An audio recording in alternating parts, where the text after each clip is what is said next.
পবিত্র মাহে রমজান আসতেই এইচ3 ফাউন্ডেশনের ইফতার সামগ্রী প্রদান। আজ ভাঙড়ের জিরানগাছা গ্রামে এইচ3 ফাউন্ডেশনের উদ্যোগে ইফতার সামগ্রী বিতরণ অনুষ্ঠান হয়। গরিব দুস্থ অসহায় মানুষের হাতে পবিত্র মাহে রমজান মাস আসতেই ইফতার সামগ্রী তুলে দিলেন এইচ3 ফাউন্ডেশনের কর্মকর্তারা।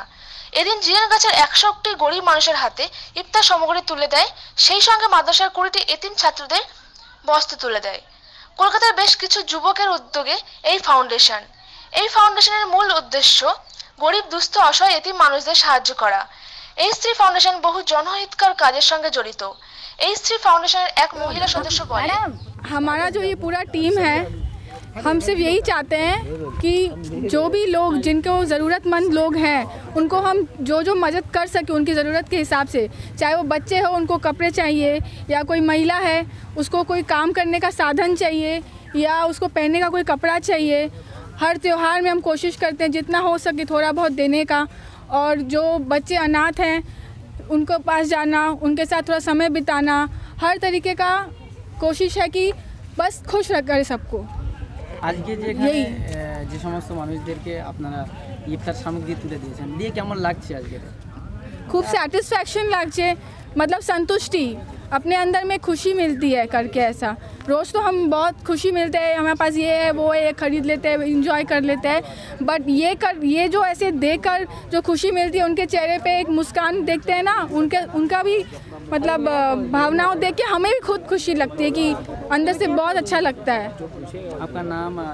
मैं उषा घोष, मैं H3 टीम की एक मेंबर हूँ।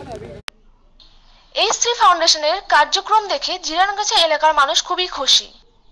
এইচ3 ফাউন্ডেশনের এক যুব সদস্য বলে, আজকে যে কয়েকজন মানুষকে আপনারা রমজানের কিছু ইফতারি সামগ্রী দিয়েছেন, এর উদ্দেশ্য কি? আসসালামু আলাইকুম। এটা উদ্দেশ্যটা সিম্পল আমাদের রয়েছে, যেটা যে আমরা আগে সার্চ করেছিলাম, আমরা আগে এক বছরে এখানে এসেছিলাম। আমাদের যে এনজিওটা রয়েছে কলেজ স্ট্রিট এইচ3 ফাউন্ডেশন, আমরা 2 বছর থেকে অ্যাক্টিভ রয়েছি। আমরা বিভিন্ন জায়গায় কাজ করি।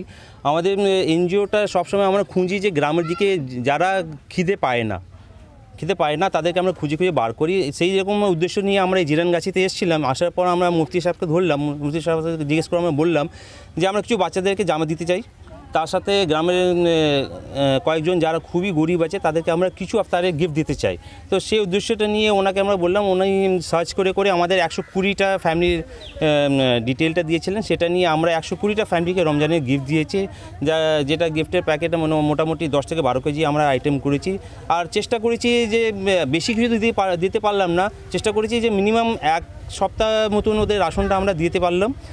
আর কিছু আশা করি ওনাদের কাছ থেকে যে আমরা কিছু আশীর্বাদ, কিছু আল্লাহর কাছ থেকে কিছু আমাদের গুনার ক্ষমাটা চাই আমরা। এগুলো উদ্দেশ্যটা নিয়ে আমরা এসেছি। আর কি দেওয়া হয়েছে প্যাকেটের মধ্যে আপনার 1 কেজি বেসন আছে, খেজুর আছে, সময় আছে, আটা আছে, মুড়ি আছে, চিড়ে আছে, তেল আছে, চিনি আছে, লাচ্ছা আছে, সব মিলিয়ে আমরা দিয়েছি। আপনাদের যে এনজিওটা থেকে দিচ্ছেন, এই এনজিও শুধুমাত্র এই ভাঙড়ের জিরানগাছাতে দিয়েছে না অন্যান্য? না, অন্য জায়গাতেও দিয়ে আমরা প্রত্যেকটা 1 মাস 2 মাস ছাড়া আমরা অ্যাক্টিভিটিটা করি। আর এই অ্যাক্টিভিটির মধ্যে যা খরচা হয় সেগুলো আমাদের নিজস্ব পয়সা দিয়ে, আমরা যে কারো বিজনেস করে, কে স্যালারি ইনকাম করে, সেইগুলো পয়সা দিয়ে যার যত ক্ষমতা সেই পয়সা নিয়ে আমরা কালেক্ট করে ওই পয়সা দিয়ে আমরা করি। আমরা কারোর কাছ থেকে এক্সট্রা চাইতে যাই না, ওই পয়সা দিয়ে আমরা যত আমাদের কাছ থেকে চেষ্টা হয় আমরা করার পর সেগুলো আমরা নিয়ে আসি। এছাড়াও কি শুধুমাত্র রমজানের ইফতারি সামগ্রী না আর অন্যান্য বিষয়? না, আমরা অন্যান্য বিষয়তে করি, যেমন আমরা 26 জানুয়ারিতে প্রোগ্রাম করি, আমরা 15 আগস্টে প্রোগ্রাম করি, আমরা পুজোতে প্রোগ্রাম করি, আমরা রাতেরবেলা ঘুরে ডিসেম্বর মাসে আমরা কম্বল ডিস্ট্রিবিউট করি, তার সাথে আমরা ক্রিসমাসে আমরা অ্যাক্টিভিটি করি। এর সাথে আমরা উমেন্স ডে হয়েছিল, মহিলাদেরকে আমরা 140টা মহিলাদেরকে আমরা ওনাদের যারা নোংরাগুলো পিক আপ করেন ওখান থেকে আমরা ওদেরকে কিছু দিয়েছি, যেমন ওরা সেফ থাকুন। এগুলো আমরা প্রোগ্রাম করতে থাকি, বছরে আমরা 7-8টা এরকম প্রোগ্রাম করি। পরে ভাঙড়ে আর কিছু দেওয়ার ইচ্ছা আছে কি? হ্যাঁ নিশ্চয়ই ইচ্ছা আছে। আমরা তো মানে খুঁজি যেখান থেকে এরকম গরিব মানুষ যারা নিডি আছে, হ্যাঁ যেখানে সবাই আসতে চায় না, এইরকম গ্রামের দিকে কেউ আসতে পারে না। তা আমরা শহর থেকে অত দূর থেকে আমরা এত দূরে এই জন্য এসেছি যে সবাই আসতে পারে না বলে এইরকম দূরে দূরে জায়গায় আমরা খুঁজে যেখানে লোকেদের দরকার আছে সেখানে গিয়ে ওনাদেরকে আমরা চেষ্টা করি যত দূর আমাদের কাছ থেকে দেওয়ার আমরা চেষ্টা করি দেওয়ার। এরকম সমস্যামূলক কাজ আপনাদের সংগঠন কতদিন ধরে করে আসছে? এটা আমরা গোটা 2 বছরের উপর থেকে আমরা করে আসছি। আমরা 2 বছর আগে থেকে করেছি, আমরা রেজিস্ট্রেশনও করিয়ে নিয়েছি। এবার আমরা চেষ্টা করছি আরও এই কাজগুলো আরও একটু বেশি বড় প্রমাণে করা। এখন আমরা 120টা ফ্যামিলিকে দিয়েছি, আগে বছরে যেতে যেতে আমরা চাই যে ওটা 150-200 আরও একটু বেশি হোক। যত আমাদের টিমটা বাড়বে, যত আমাদের ক্যাপাসিটি বাড়বে, আমরা সেই হিসাবে এটা চেষ্টা করবো দেওয়ার। আপনি আজকে এখানে কতজন টিম এসছে? আজকে আমাদের এখানে গোটা 20 জন আমাদের টিম এসছেন।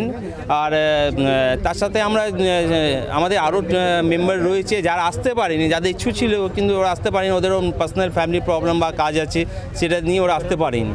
আপনার নাম রেজিগনেশন? আমার নাম হচ্ছে মোহাম্মদ হায়দার আলী। এই সংগঠনে কি বলে আছে? আমরা পুরো সংগঠনের নাম হচ্ছে আমাদের কলেজ স্ট্রিট S3 ফাউন্ডেশন। কিছু দিয়েছে, আমরা বহুত খুশি। কি দিয়েছে? মানে ইফতারের সামগ্রী সব কিছু দিয়েছে, মুড়ি, খেজুর, তেল, আটা, অনেক কিছু দিয়েছে। আমরা তো গুনে কুল করতে পারবো না, কেন আমরা প্যাকেটে দেখিনি, চোখে যেটা দেখছি আমরা সেটা বলছি। বাড়ি জিরেন গাছা।